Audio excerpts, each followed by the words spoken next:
കഴിഞ്ഞ ഓണക്കാലത്ത് ട്രീറ്റ്മെന്റ് കഴിഞ്ഞ് ഓൾമോസ്റ്റ് ഹീൽ ആയിട്ടുള്ള ഒരു വൂണ്ട്, കുറച്ചുകൂടി അത് ഉണങ്ങാനുള്ളൂ. ആ സമയത്ത് ഓണം കഴിഞ്ഞിട്ട് കാണാം എന്ന് പറഞ്ഞു വിട്ട ഒരു പേഷ്യൻ്റ് ആയിരുന്നു. ആ പേഷ്യൻ്റ് വീട്ടിൽ ചെന്ന് കഴിഞ്ഞ് ഓണക്കാലൊക്കെ ആയില്ലേ, അപ്പോൾ ഈ വാളംപുളി ചേർന്നിട്ടുള്ള നമ്മുടെ പുളിയിഞ്ചി എന്ന് പറയുന്ന കറി അല്ലെങ്കിൽ നാരങ്ങാക്കറി ഇതൊക്കെ ധാരാളം അളങ്ങും കൂട്ടി കഴിഞ്ഞപ്പോൾ ഓൾമോസ്റ്റ് ഉണങ്ങിയിരുന്ന ആ മുറിവ് പൊട്ടിപ്പഴുത്ത് ആകെ മോശമായി. അപ്പം ഇവരുടെ ബോഡിയിലുള്ള ഒരു അസിഡിക് കണ്ടീഷനെ പൂർണ്ണമായിട്ട് ഒഴിവാക്കിയാൽ മാത്രമേ ആ വൂണ്ട് ഹീൽ ആവുള്ളൂ.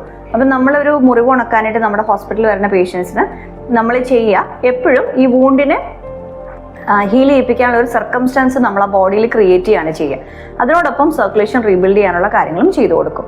ഇത്തരത്തിൽ ഞങ്ങൾ ചികിത്സിക്കുമ്പോഴാണ് നമുക്ക് 80 to 90% വൂണ്ട് ഹീലിങ്ങിന് നമുക്ക് സക്സസ് റേറ്റ് കിട്ടുന്നത്. ഞാൻ ഡോക്ടർ ലൈസ, വൈദ്യമന്ദിരം ഹോസ്പിറ്റലിലെ മെഡിക്കൽ ഡയറക്ടറാണ്. വെരിക്കോസ് അൾസർ സംബന്ധ രോഗങ്ങൾ അല്ലെങ്കിൽ ഡയബറ്റിക് അൾസർ സംബന്ധമായിട്ടുള്ള ബുദ്ധിമുട്ടുകളൊക്കെ ഞങ്ങളുടെ ഹോസ്പിറ്റലിൽ ട്രീറ്റ് ചെയ്യുന്നുണ്ട്. നിങ്ങളുടെ സംശയങ്ങൾക്ക് നിങ്ങൾക്ക് ഞങ്ങളെ കോൺടാക്ട് ചെയ്യാം.